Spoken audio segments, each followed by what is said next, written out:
Hoy el tema de nuestra charla son los insectos que pueden causar la muerte de nuestro perro.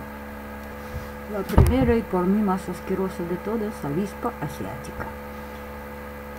Este bicho asqueroso llega a medir 8 centímetros de largo. Dicen que los primeros han venido dentro de un contenedor desde China. Y en Japón la avispa esta se llama avispa gorillón, porque aquí podéis comparar el tamaño del bicho asqueroso.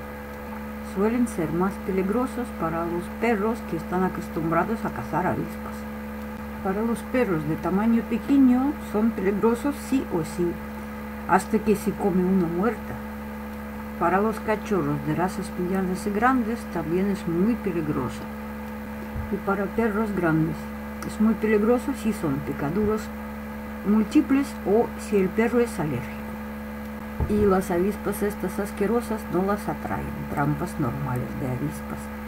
Y a nosotros nos ha salido capturarlas pues con una cola de ratas.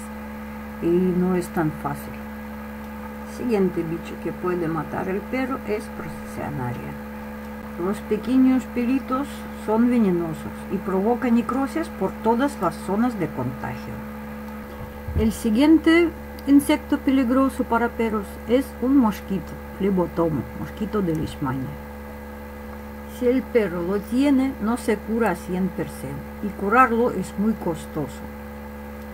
Las garrapatas, vale, es bastante difícil que te matan el perro. Pueden matarlo por su multitud o portando enfermedades peligrosas que son portadores.